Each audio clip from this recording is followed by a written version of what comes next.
What drives a man to desecrate the dead? Rome, eternal and unyielding, has seen countless dramas since 897. Yet the cadaver synod lingers in its stones, a reminder of the thin line between faith and fanaticism. The Tiber still flows, carrying the secrets of popes and sinners alike. And somewhere in the city's ancient crypts, the ghosts of Stephen and Formosus may still whisper their feud unresolved. The cold doesn't speak, it whispers. The synod's legacy rippled through the ages.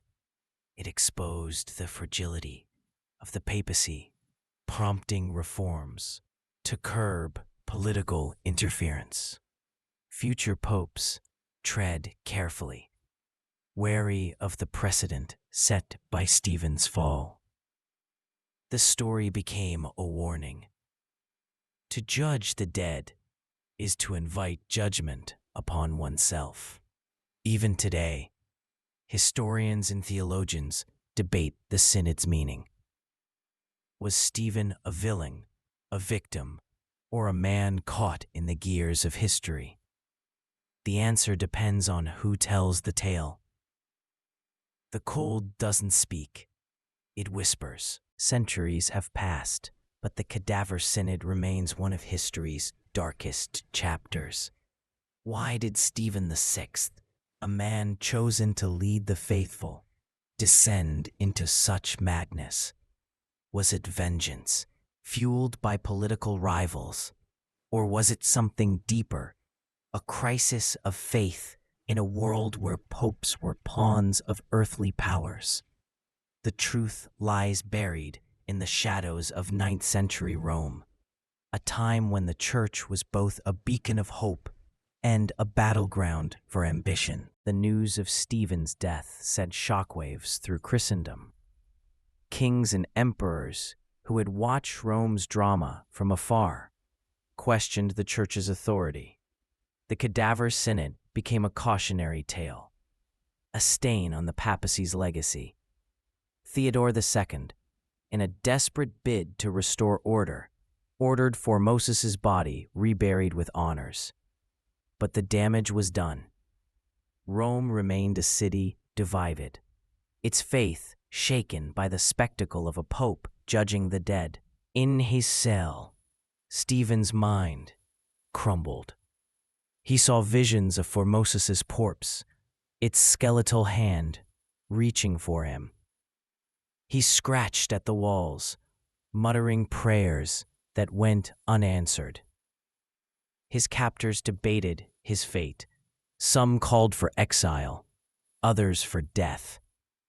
But Rome, a city steeped in vengeance, demanded blood. One night, a group of men, perhaps sent by the Spoleto, perhaps acting on their own, entered his cell. Stephen's screams were brief.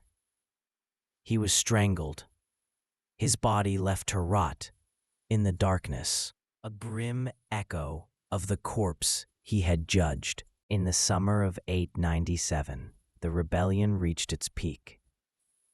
A Rivi faction, backed by Formosus's supporters, stormed the palace.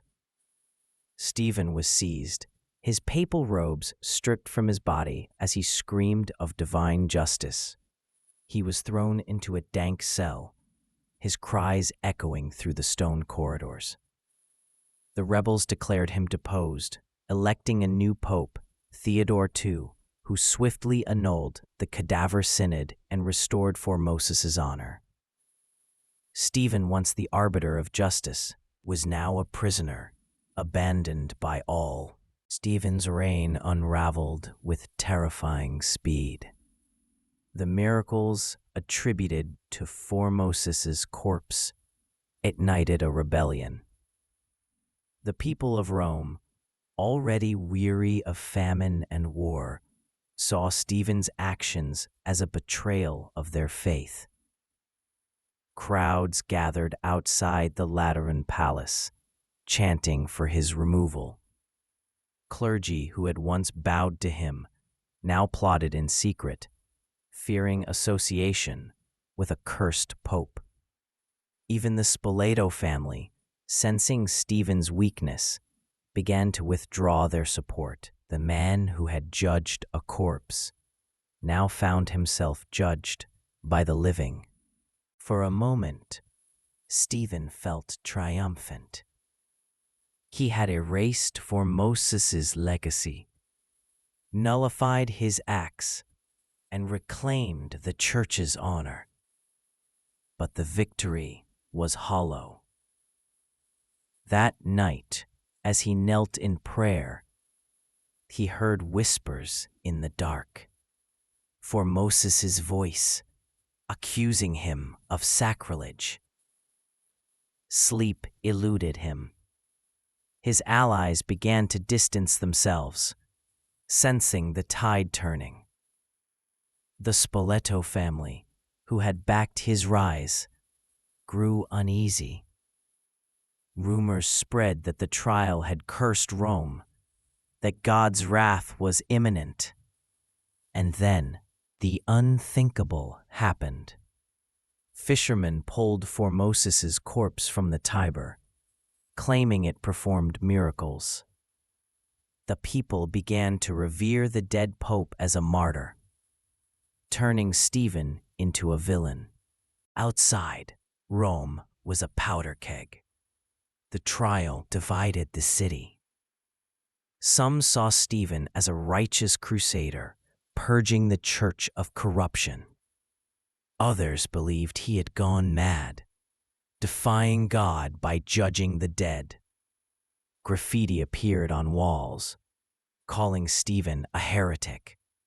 Superstitions ran wild. A child born with 2 heads was blamed on the trial. A sudden flood of the Tiber, seen as God's tears. Yet Stephen pressed on, oblivious to the growing unrest. He declared Formoses guilty on all counts. The corpse's papal vestments were torn away, its fingers, used to bless the faithful, hacked off. The body was dragged through the streets, jeered by a mob, before being flung into the Tiber River. A young deacon, trembling with fear, was forced to act as Formoses's defense, speaking on behalf of the mute corpse. His voice cracked as he stammered feeble objections, drowned out by Stephen's tirade. The charges were a tangled web of truth and fiction. Formoses had violated canon law by moving between dioceses, crowned an illegitimate emperor, and sowed discord in the church. But to those watching, the trial was less about justice and more about vengeance. Stephen's voice rose to a fever pitch, his face flushed with rage as he recounted every perceived slight. The corpse, unmoving, seemed to mock him with its silence. The Basilica of St. John Lateran, Rome's grandest church, was transformed into a theater of the macabre. On a cold January day in 897, the Cadaver Synod began. The corpse of Pope Formoses was propped on a throne, its skeletal hands clutching a scepter, its head lolling to one side as if listening to the proceedings. The air was thick with incense, barely masking the stench of decay. Bishops, nobles, and clergy packed the hall, their faces a mix of horror and fascination. Stephen VI, as word of the trial leaked, Rome teetered on the edge of chaos. Priests whispered in terror, fearing divine wrath. The common folk, already burdened by famine and war, saw omens in the sky, blood-red sunsets, crows circling the Vatican. Stephen's men descended into the crypt where Formosus lay, their torches casting jagged shadows on the stone walls. The corpse, 9 months dead, was a ghastly sight. Its flesh had withered, its eyes sunk into hollow sockets, its once regal robes now clinging to brittle bones. Yet Stephen ordered it dressed in full papal vestments, a grotesque parody of its former glory. The stage was set. One chilling winter morning, Stephen summoned his closest allies to the Lateran palace. His voice was low, almost a growl, as he revealed his plan. Formosus would face trial, not in memory, but in flesh. The room fell silent. Even the hardened nobles, accustomed to Rome's brutal politics, felt a chill. To exhume a pope, to drag his corpse before a court, was unthinkable. Yet Stephen's conviction was unshakable. God demands justice, he declared, his eyes glinting with a manic fervor. The dead must answer for their sins. Formosus, even in death, haunted Stephen. The old pope had been a reformer, a man who dared to challenge the corrupt alliances that gripped Rome. He had crowned an emperor, Arnulf, against the wishes of the Spoleto family, earning their eternal enmity. When Formosus died in 896, his enemies sighed in relief, believing his influence buried with him. But Stephen, now pope, could not let the past rest. He saw Formosus's legacy as a stain on the church, a betrayal of divine will. Night after night, Stephen lay awake. The streets of Rome buzzed with unease as whispers spread like wildfire. Pope Stephen VI, a man whose name was once spoken with reverence, had become a shadow of himself. His eyes, once calm, now burned with a feverish intensity. His hands shook as he muttered prayers, not for salvation, but for justice. Rome was a city of faith, but also of politics, where popes were not just spiritual leaders, but players in a deadly game of thrones. Stephen's rise to the papacy had been swift, orchestrated by powerful families like the Spoleto, who pulled strings from the shadows. But his heart was heavy with a grudge that festered like an open wound. His hatred for Pope Formosus, the man who had worn the papal tiara before him. Imagine a cold, damp crypt beneath Rome, where the stench of decay clings to the air like a curse. In 897 CE, a pope, wild-eyed and trembling with rage, orders his men to drag a rotting corpse from its tomb.